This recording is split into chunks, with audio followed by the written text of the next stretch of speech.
Hello everyone, स्वागत है आपका अपने चैनल सरल कानूनी शिक्षा में। आज मैं आपको न्यूनतम मजदूरी अधिनियम 1948 के बारे में जानकारी लेकर आई हूँ।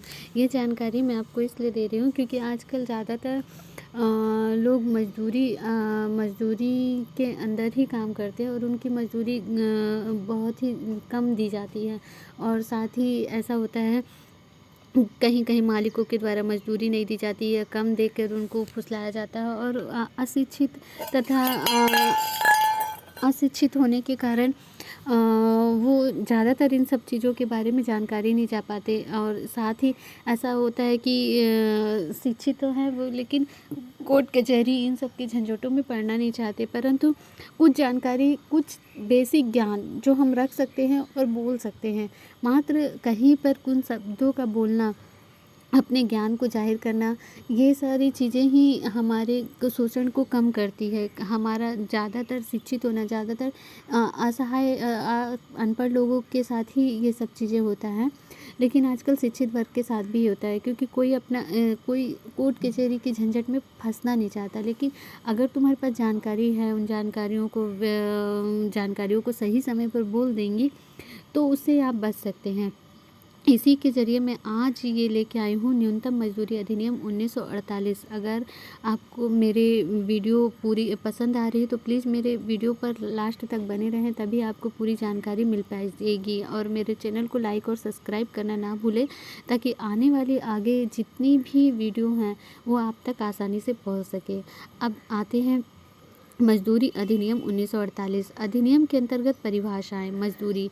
इस अधिनियम के अनुसार मजदूरी का अर्थ है उस धन से है जो किसी भी व्यक्ति के द्वारा किसी दूसरे व्यक्ति के लिए किए गए श्रम के बदले प्राप्त होती है। मजदूरी के अंतर्गत घर का किराया भी आता है, लेकिन मजदूरी के अंतर्गत कुछ ऐसी चीज़ें नहीं आती हैं, जैसे गृहवास की सुविधा, बिजली व पानी खर्च, पेंशन, भविष्य निधि, यात्रा का खर्च और ग्रेजुइटी इत्यादि। कर्मचारी। इस अधिनियम के अंतर्गत वह व्यक्ति कर्मचारी माना जाता है जो भाड़े पर परिश्रमिक के लिए, चाहे वह कुशल हो अकुशल हो, कार्य शारीरिक या लिपिक कार्य करता हो, जिसकी न्यूनतम मजदूरी निर्धारित की जा चुकी हो। इससे वह बाहरी मजदूरी भी आते हैं जो किसी भी प्रकार के परिश्रम में कार्य करते हैं, जैसे वस्तु को बनाने का कार्य करता हो, साफ करने का कार्य करता हो, मरम्मत करता हो, वस्तु को बेचता हो, या हाथ से किया गया क्लर्क, लिखा पढ़ी का कार्य। देखिए मजदूरी, सबसे पहले हम ये जान लें मजदूरी क्या होती है। जो किसी परिश्रम के बदले कुछ देता है वो मजदूरी कहलाता है, ठीक है। और कर्मचारी मतलब आजकल ज़्यादातर जगहों में देखिएगा, सरकारी विभाग हो चाहे प्राइवेट विभाग हो, वहाँ पे कर्मचारी ज़रूर रखते हैं। कर्मचारी क्या मतलब, क्या हुआ, जो काम कर रहा है, जो आपके लिए काम कर रहा है, वो सारे व्यक्ति कर्मचारी कहलाते हैं। अब यहाँ पे जैसे अब मतलब हाँ, वस्तु को बनाने का कार्य करता हो, जैसे उसको मजदूर बोल देते हैं, कर्मचारी भी कहलाएगा। मजदूर और कर्मचारी दोनों का मायने थोड़ा बदल जाता है जब घरेलू काम और किसी ऑफिस में बैठ के काम करते हैं, तो वहीं पे थोड़ा सा फ़र्क आता है, पर वो है एक ही चीज़ दोनों, ठीक है। आगे, नियोजक या मालिक। इस अधिनियम के अंतर्गत नियोजक या मालिक वह कहलाता है जो किसी कर्मचारी को कार्य करने के लिए स्वयं या दूसरों के लिए उनके प्रतिष्ठानों में जिन पर न्यूनतम मजदूरी अधिनियम लागू होता है कार्य पर लगाता है। इसके अतिरिक्त फैक्ट्री का मालिक, मैनेजर, कोई भी ऐसा कार्य जिस पर नियंत्रण सरकार के हाथों में है, वह सरकार द्वारा नियंत्रण एवं देखरेख के लिए नियुक्त किया गया व्यक्ति मालिक कहलाता है। और जहाँ ऐसे किसी व्यक्ति की नियुक्ति नहीं हुई है, वहाँ उस विभाग का अधिकारी प्रधान कहलाएगा। मजदूरी का न्यूनतम दर क्या है। मजदूरी का न्यूनतम दर को सरकार समय समय पर तय करती है। यह न्यूनतम दर रहने के खर्च के साथ भी हो सकती है और उसके बिना भी हो सकती है। सरकार के हर 5 वर्ष के अंतराल पर मजदूरी की दर, न्यूनतम दर तय करेगी। देखिए, चाहे मजदूर कहीं भी काम कर रहा हो, उसकी एक मज़दूरी निर्धारित की जाती है, वो सरकार के द्वारा ही निर्धारित की जाती है। इसमें स्त्री और पुरुष का भेद नहीं होता, सभी की एक बराबर मज़दूरी होती है।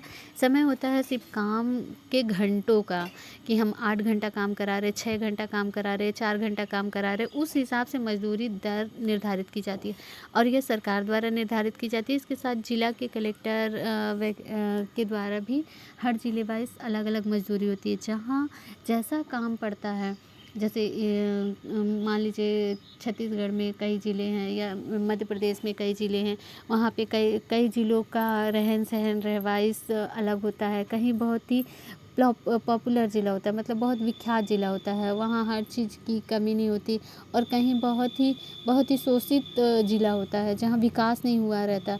तो उस हिसाब से हर चीज़ों को तय किया जाता है कि मज़दूरी किस जगह पे कितनी रखनी चाहिए, वह मज़दूरी अधिनियम कहलाता है। और एक प्रकार की मज़दूरी होती है जो 5 साल में निर्धारित करती है। 5 साल में हमारी सरकार बदलती हैं, सरकार समझती है कि जो मज़दूरी जो क्या चीज़ सही चल रहा है, मतलब क्या चीज़ उनको बदलने से ज़्यादा हमारा देश तरक्की करेगा। वैसे तो मैं किसी भी सरकार के विरोध पे नहीं हूँ, सारी सरकारें हमारी बहुत अच्छी रहती हैं। बस ये रहता है कि वो समय पे सारी चीज़ों को कर लेना, क्योंकि समय बहुत कम रहता है और हर समय यह निर्धारित करना कि मतलब सरकार, मेरे ख़्याल से सभी लोग अच्छा ही करना चाहते हैं, चाहे जो भी व्यक्ति बैठे वह एक छोटे निम्न स्तर से बनता है। हमारी सरकार भी कहीं ऊपर से थोड़ी ना होती है, आम व्यक्ति ही सरकार के पद पे बैठते हैं और आम व्यक्ति ही वहाँ तक पहुँचते हैं। तो वहाँ तक पहुँचने पे हम यहाँ से कुछ भी बोल सकते हैं, लेकिन वहाँ तक पहुँचने पे, वहाँ बैठने पे लोगों को समझ में आता है कि हमारी सरकार क्या कर रही है, क्या नहीं कर रही है। हम मुँह से बोल देते, लेकिन हमारी सरकारें बहुत अच्छा काम करती हैं। बस ये है कि उन चीज़ों को जो वो लागू करती हैं, जो हमको देना चाहती हैं, फ़ॉलो करवाती हैं, उसके लिए नियम कानून कड़े होने चाहिए, जिससे वो सारी चीज़ें अगर कहीं छूट रही हैं, रुक रही हैं, तो वह आसानी से हम तक मिल सकें। मैं अपनी सरकारों का धन्यवाद करती हूँ। मैं किसी का विरोध नहीं करना चाहती और मैं अपनी सारी सरकारों का धन्यवाद करती हूँ कि वो आम नागरिकों को आगे बढ़ने में बहुत ही प्रोग्रेस कर रही हैं। उसके साथ इतने बड़े लॉकडाउन में भी सरकार ने हर गरीब जनता, हर व्यक्ति पे ध्यान दिया। व्यक्ति को भी अपना फ़र्ज़ निभाना चाहिए और आगे अपनी मेहनत और ईमानदारी से आगे बढ़ना चाहिए। अपनी सरकार का सम्मान करना चाहिए। सरकार हमारी कोई भी हो, हमें उसका सम्मान ज़रूर करना चाहिए। आगे है वेतन के मज़दूरी न्यूनतम दर आप समझ गए होंगे कि सरकार द्वारा ही तय की जाती है। वेतन के स्थान पर वस्तु, इस अधिनियम के अंतर्गत वेतन भत्ता रुपए में दिया जाएगा, लेकिन अगर सरकार को ऐसा लगता है कि किसी क्षेत्र में रीति रिवाज चली आ रही है कि काम के बदले धन की जगह उस वस्तु को प्रदान किया जाना है, तो सरकार इसे अधिसूचित कर सकती है कि आवश्यक वस्तु को रियायती दरों पर देने के लिए प्रावधान बनाया जाए। ज़रूरी हो तो ऐसा कर सकती हैं। देखिए, हमारे किसी भी परिश्रम के लिए वेतन ही मिलता है। पहले ज़माने में ऐसा होता था कि वस्तु के बदले वस्तु या ये काम के बदले वो काम, ऐसा मिलता था, लेकिन अब सिर्फ़ वेतन ही मिलता है। लेकिन कुछ जगह पे अभी भी ऐसे रीति-रिवाज और परंपरा चली आ रही हैं और वहाँ का कल्चर ऐसा होगा कि रुपए से ज़्यादा वस्तु मायने रखती होंगी, तो फिर वहाँ पे ऐसा सरकार नियम बना सकती है। आगे है कार्य पर अतिरिक्त समय, कोई मजदूर जिसकी न्यूनतम मजदूरी दर अधिनियम के अंतर्गत घंटे, दिन इत्यादि के अनुसार तय की गई हो, अगर अपने काम में साधारण समय से ज़्यादा काम करना हो तो मालिक अतिरिक्त समय ओवर टाइम का वेतन भी मजदूर को देगा। देखिए, कभी कभी ऐसा होता है ना कि हमारा कार्य 6 घंटे का है, 8 घंटे का है, लेकिन मालिक के अनुसार हमको 10 घंटे या 12 घंटे काम करना पड़ता है। कभी कभी ऐसा होता है या किसी किसी जगह पर ऐसा होता है, ज़्यादातर तो उसमें मालिक फ्री में काम नहीं करा सकता। जितने हमारे घंटे एक्स्ट्रा होते हैं उसका जो भी मजदूरी सरकार द्वारा निर्धारित है उसको देना मालिक का कर्तव्य है और वह देगा भी। अगर नहीं देता है तो आप उसके लिए अपनी कार्यवाही कर सकते हैं। आगे हैं असमान कार्यों के लिए न्यूनतम वेतन, अगर कोई मजदूर एक से ज़्यादा कार्य करता है जो एक समान नहीं है, और जिनकी न्यूनतम मजदूरी दर भी एक समान नहीं होती है, तो मालिक को उस कार्य के समय के अनुरूप उसे संबंधित कार्य की न्यूनतम मजदूरी देनी होगी।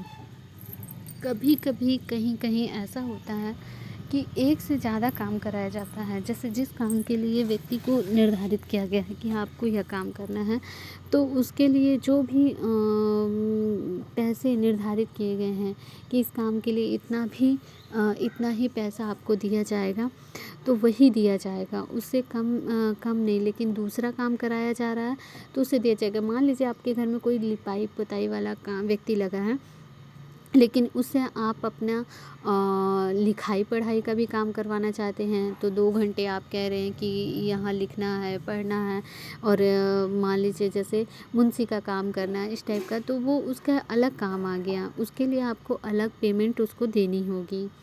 आगे है रजिस्टर या रिकॉर्ड रखना आदि। प्रत्येक मालिक का यह कर्तव्य होता है कि वो अपने काम करने वाले मजदूरों के बारे में जानकारी देगा और उससे जाने वाले काम, उनको मिलने वाली मजदूरी आदि का रजिस्टर दर्ज होगा। ये तो सभी कोई समझता है।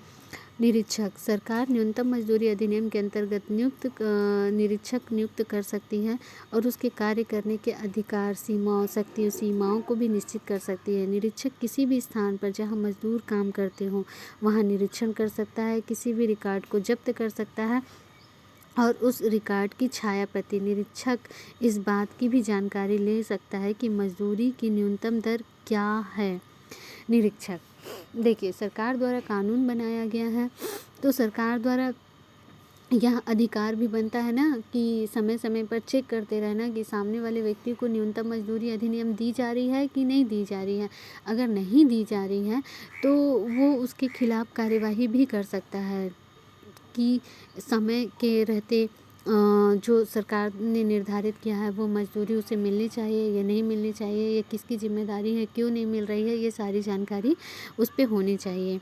दावे, यदि किसी मजदूर को उसकी मजदूरी की न्यूनतम दर नहीं मिलती है तो वह श्रम आयुक्त के सामने इसकी शिकायत कर सकता है। सरकार श्रम आयुक्त की नियुक्ति करेगी। मजदूर इस अधिनियम के अंतर्गत अपने दावे के लिए खुद अपना पक्ष प्रस्तुत कर सकता है, उसे वकील की आवश्यकता नहीं है। अगर वह चाहे तो किसी वकील को या किसी मजदूर के यूनियन अधिकारी को अपने दावे को प्रस्तुत करने के लिए नियुक्त कर सकता है, लेकिन यह जरूरी नहीं कि जिस दिन न्यूनतम मजदूरी की दर न मिली हो उसे आवेदक के 6 महीने के भीतर पेश किया गया हो। दावे के आवेदन सम्मिलित होने के बाद श्रम आयुक्त मजदूर और मालिक के पक्ष सुनेगा और पूरी जांच के बाद निर्देश देगा। श्रम आयुक्त मजदूर आवेदनकर्ता को यह रकम यदि न्यूनतम मजदूरी से कम मिली हो तो उसे निर्देश देता है कि उसके साथ उसे मुआवजा दिला सके, जो कि ऐसे रकम से 10 गुना से ज़्यादा नहीं होगी। आवेदन पर सुनवाई करने वाले अधिकारी को दीवानी न्यायालय के सामने पेश किया जाएगा और वह सारी प्रक्रिया दीवानी मुकदमे में होगी। वह प्रक्रिया चलेगी। इस अधिनियम के अंतर्गत सुनवाई करने वाले अधिकारी का निर्णय अंतिम होगा। आगे जुर्म के लिए दंड। अगर कोई मालिक किसी भी मजदूर को इस अधिनियम के अंतर्गत न्यूनतम मजदूरी नहीं देता है तो उसे 6 महीने से की जेल या 500 रुपये के जुर्माना या दोनों हो सकते हैं। आगे आपको मेरी वीडियो कैसे लगी यह प्लीज़ मुझे कमेंट्स और लाइक ज़रूर करें, तथा इसमें बहुत सारे आप लोगों को लग रहा होगा कि यह एक बुक है या उसके माध्यम से मैं पढ़ रही हूँ, वैसा नहीं है। आप इसके पॉइंटों पे गौर करिए। मैं आपको बुक की तरह पढ़ के इसलिए बता रही हूँ कि अगर आपको कहीं पे भी ऐसी असुविधा महसूस हो रही है तो आप इसमें पढ़ सकते हैं और इसकी वीडियो को सुन सकते हैं कि आपको मैं क्या समझाना चाह रही हूँ। यह वो व्यक्ति समझ सकता है जिसका कहीं पर शोषण या हनन हो रहा है, वह अपने अधिकारों का प्रयोग कैसे करे। कहीं पे ऐसा होता है कि हमें मालिक द्वारा कम ही पेमेंट मिलती है, लेकिन हम प्राइवेट काम है छूट जाएगा, कहीं और काम नहीं मिलेगा, ये सब देखते हुए उस कम मजदूरी को भी लेकर अपना कार्य करते रहते हैं। लेकिन ये हमारे नियम के अंतर्गत है। अगर हम इस नियम का फॉलो करते हैं या इसके बारे में जानकारी रखते हैं तो हमें इस नियम के अनुसार अपनी पूरी पेमेंट ज़रूर मिलेगी। इसलिए प्रत्येक व्यक्ति का कर्तव्य है कि इन जानकारियों को अपने अंदर रखे। मैं मानती हूँ कि आज की डेट पे कोर्ट कचहरी पे लड़ना बहुत ही मुश्किल है, लेकिन फिर भी न्याय वहीं मिलता है। पूरा इंडिया भारत के न्याय पे ही टिका हुआ है, क्योंकि हर किसी को ये विश्वास होता है कि कोई भी हमें कितनी भी सज़ा दे, कितना भी हक मारे, लेकिन हमारा कानून हमारा हक नहीं मारेगा। भले चाहे न्याय थोड़ा देर ही मिले, लेकिन न्याय मिलता ज़रूर है। आपको मेरी वीडियो अगर पसंद आ रही है तो प्लीज़ इसे लाइक और सब्सक्राइब करना ना भूलें, क्योंकि आगे जो भी वीडियो मैं लाऊंगी उसका माध्यम सब्सक्राइब ही होगा। आपको मेरी वीडियो पसंद हो तो प्लीज़ इसे सब्सक्राइब ज़रूर करें। धन्यवाद।